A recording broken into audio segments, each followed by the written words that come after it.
Hi everyone, welcome back to my YouTube channel. This is Nikita Gusai और आप सभी लोग का स्वागत है मेरे YouTube channel study with Nikita में। सो आज का video is all about time table and time table. So मैं आपके साथ दो टाइम टेबल शेयर करने वाली हूँ।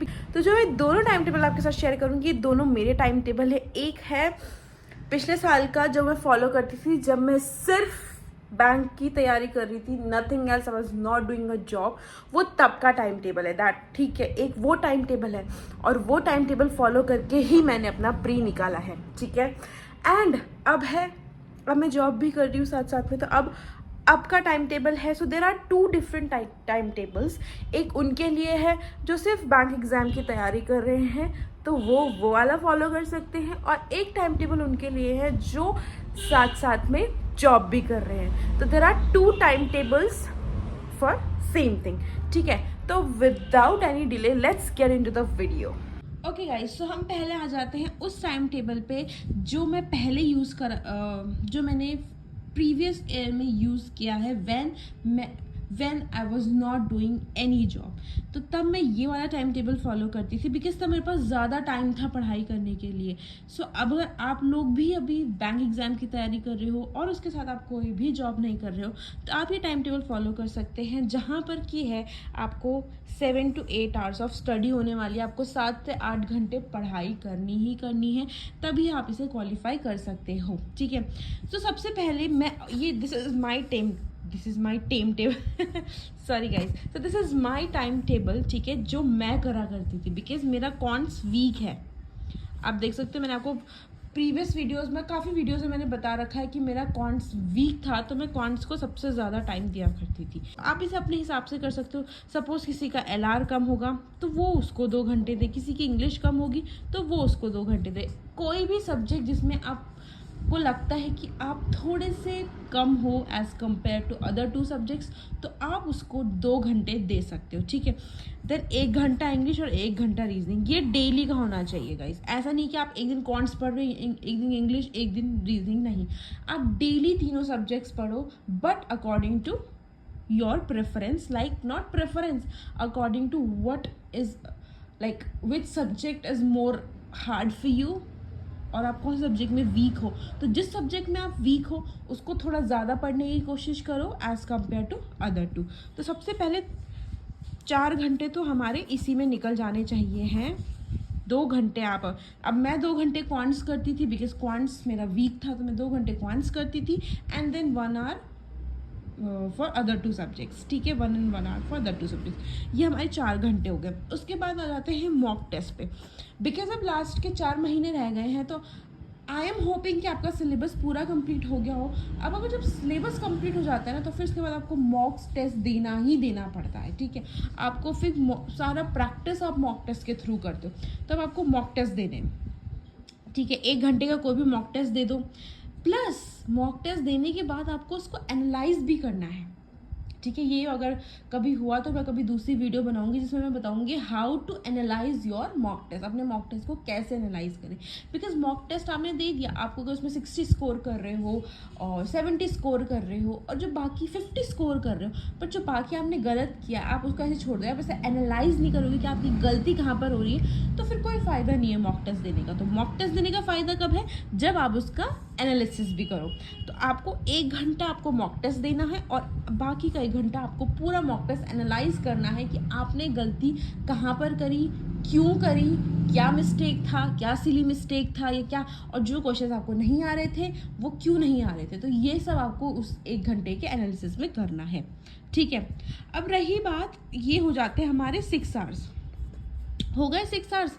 ये हमारा 2 3 4 5 6 आवर्स हमारा डेली का ये हो जाता है। उसके बाद आप प्रैक्टिस करते रहो। How you will do practice, आप क्विजेस करो, आप टॉपिक वाइज प्रैक्टिस करो। कोई भी, आपने मेरे पिछले 2 वीडियोस देखे होंगे जहाँ पर मैंने आपको स्ट्रैटेजी बताई है और प्लस टॉपिक्स बताए हैं जो कि बहुत इंपॉर्टेंट है एज आपके एग्जाम पॉइंट ऑफ व्यू से। तो आप उन टॉपिक, एक टॉपिक उठाओ और उसकी प्रैक्टिस करो। उसके क्वेश्चंस आप गूगल पे डालो, चैट जीपीटी करो, चैट जीपीटी में भी आप एक प्रॉम्प्ट डालो कि मुझे I am preparing for this IBPS PO और SBI PO and this is my subject, this is my topic, and उसके अकॉर्डिंग मुझे क्वेश्चंस बना के दो। तो ChatGPT आपको जितने क्वेश्चंस आप चाहो उतने क्वेश्चन आपको बना करके दे देगा। तो आप AI का भी इस्तेमाल कर सकते हैं।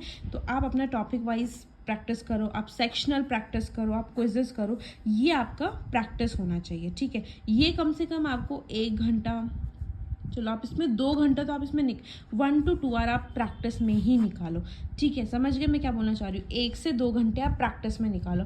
ऑल्सो आपको 1 घंटा अलग से न्यूज़पेपर के लिए देना है, और ये आप अलग ही रखो। ये इसमें इंक्लूड मत करो 7 to 8 आवर्स ऑफ स्टडी में, इसको इंक्लूड मत करो। ये न्यूज़पेपर हो गया, प्लस मैंने आपको टेबल्स बोले थे, ठीक है। आपको मैंने क्यूब बोला है, आपको मैंने स्क्वायर बोला था जो आपने डेली करना है, और परसेंटेज टेबल हो गया। तो ये सब चीज़ें जो है न्यूज़पेपर और ये सब चीज़ें आपको डेली करनी है, और इसके लिए आप 1 घंटा अलग से निकालो, 1-1.5 घंटा इसके लिए अलग से निकालो, क्योंकि ये जो चीज़ें हैं जो टेबल, क्यूब, स्क्वायर, इसमें आपको मैक्स टू मैक्स 20 मिनट्स लगेगा। तो ये अलग से होना चाहिए, और आपको न्यूज़पेपर भी अलग से। ये जो 1-1.5 घंटा है ये आपको इसमें इंक्लूड नहीं करना है, ये अलग से है, ठीक है। ओके, तो आपको समझ में आ गया मेरा टाइम टेबल कैसा? बहुत इजी टाइम टेबल, ऐसा कुछ नहीं कि बहुत ही ज़्यादा वो है, ठीक है। आप अपने हिसाब से आप इसको मॉडिफाई कर सकते हो। कैसे मॉडिफाई कर सकते हो?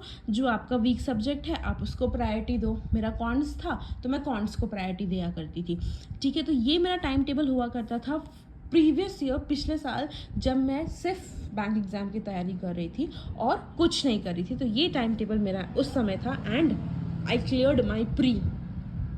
मेंस नहीं हो पाया, बट मैं अपना प्री अच्छे से क्लियर किया था by following this simple time table. अब हम आ जाते हैं जो मैं अब फॉलो करती हूँ, बिकॉज अब मैं जॉब भी करती हूँ, तो मेरे पास अब उतना टाइम नहीं है, और आई कैन मतलब जो लोग जॉब कर रहे हैं, मैं उनका दुख समझ सकती हूँ कि उनके पास जॉब से आने के बाद इतना इंसान थक जाता है, ड्रेन्ड आउट हो जाता है, कि उनके पास टाइम नहीं मिलता है पढ़ाई करने का। But still if you want to clear your bank exam, मैं अगर अपनी बात करूँ तो मेरे कंसेप्ट क्लियर हो चुके थे पिछले साल, इसलिए मैंने इस साल आई थॉट कि उसी चीज़ को बार बार करने से बढ़िया मैं थोड़ा फ्रेश कुछ अलग भी करूँ। तो दैट इज़ वाई मैं जॉब भी कर रही हूँ साथ साथ में, एंड बैंक एग्जाम की तैयारी भी कर रही हूँ, नॉट जस्ट बैंक, फॉर मतलब other government exams as well.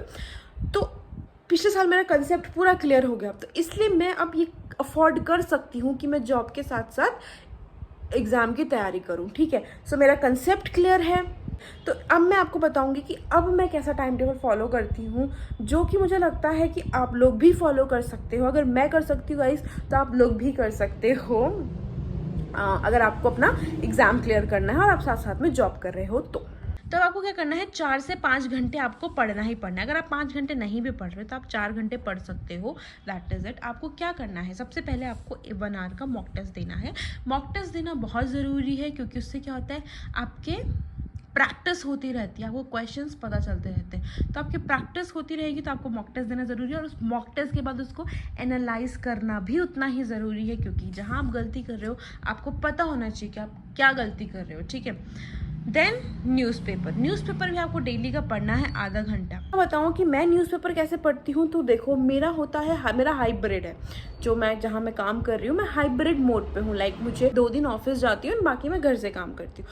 तो मेरा क्या होता है कि मेरा ऑफिस शुरू होता है 10 बजे से पहले। तो 10 बजे से पहले मैं ये सब अपना जो मॉर्निंग रिचुअल्स होता है, लाइक खाना बनाना एंड नहाना धोना, पूजा करना, वॉक करना, ये सब करने के बाद मैं न्यूज़पेपर पढ़ती हूँ फ़ोन में, क्योंकि मेरा सब न्यूज़ में बाहर रहती हूँ, मेरा न्यूज़पेपर लगा नहीं है, मैं फ़ोन में न्यूज़पेपर पढ़ती हूँ। सिमिलरली जिस दिन मैं घर पे होती हूँ, अगर मुझे ऑफिस जाना होता है तो मैं ये टाइम मेरा तैयार होने में लग जाता है। तो मेरे यहाँ से जहाँ तक मैं कैब में जाती हूँ, तो मेरे यहाँ से जहाँ मेरा ऑफिस है, मुझे आराम से, क्योंकि गुड़गांव में मैं जॉब करती हूँ, तो गुड़गांव में सुबह के टाइम बहुत गंदा ट्रैफिक होता है, तो मुझे आराम से 40-45 मिनट्स लग जाता है। तो मैं कैब में न्यूज़ पढ़ लेती हूँ, ठीक है। तो अपने टाइम को ऐसे यूटिलाइज करना है, जब मैं घर से काम कर रही हूँ तो मेरा हो जाता है कि मुझे तैयार नहीं होना होता, मुझे जस्ट नहा धो के ये अपना मॉर्निंग रिचुअल करके मैं सीधा आधा 1 घंटा न्यूज़पेपर पढ़ लेती हूँ, न्यूज़ पढ़ लेती हूँ। सिमिलरली अगर मैं ऑफिस जा रही हूँ तो मैं कैब में बैठे बैठे न्यूज़ पढ़ लेती हूँ। So that's how I manage my that time. So अब आ जाते हैं क्वांट्स पे। ठीक है, मतलब मैं 1 घंटा क्वांट्स पढ़ती हूँ। ये मेरा डेली का है, क्योंकि मैंने पहले भी बताया था कि मेरा क्वांट्स जो है that is my weak subject, तो मैं उसका 1 घंटा मैं डेली निकालती हूँ। तो 1 घंटा मेरा क्वांट्स हो गया। उसके बाद अगला 1 घंटा, मतलब ऑफिस आने के बाद ये 2 घंटे में मुझे निकालने ही पड़ते। 1 घंटा मैं अपना क्वांट्स पढ़ लेती हूँ, उसके बाद मैं डिनर वगैरह जो भी है वो सब करके उसके बाद में जो बाकी 1 घंटा होता है मैं उसमें कोई भी यूट्यूब सेशन ले लेती हूँ for my any other subject. जो मेरे बाकी के 2 सब्जेक्ट्स हैं उसके लिए मैं ये सेशन ले लेती हूँ। So that's how I manage my 4 to 5 days of study every day while doing a job. So yeah guys that was it for this video. And मेरा इस वीडियो का मोटो ही ये था कि मैं आप लोग को थोड़ा बहुत अपना टाइम टेबल शेयर कर लूँ, ताकि आप लोग का भी मतलब ऐसा हो जाए ना कि अब लास्ट के 4 मंथ हो गए, तो पैनिक नहीं होना है। It's just about your time कि अपने टाइम को आप कैसे यूटिलाइज करोगे। ठीक है, तो मैंने आपके साथ दोनों टाइम टेबल शेयर कर रहे हैं। जो लोग जॉब कर रहे हैं वो दूसरा टाइम टेबल फॉलो कर रहे हैं, और जो लोग सिर्फ बैंक एग्जाम की तैयारी कर रहे हैं वो पहले वाला टाइम टेबल फॉलो करें। And I hope this was useful for you. And अगर आप लोग को कोई भी डाउट है तो प्लीज़ आप कमेंट सेक्शन में कमेंट कर देना। मैं आपके डाउट के रिप्लाई कर दूंगी, या फिर नेक्स्ट वीडियो में आपका डाउट मतलब क्लियर कर दूंगी। That is what I mean.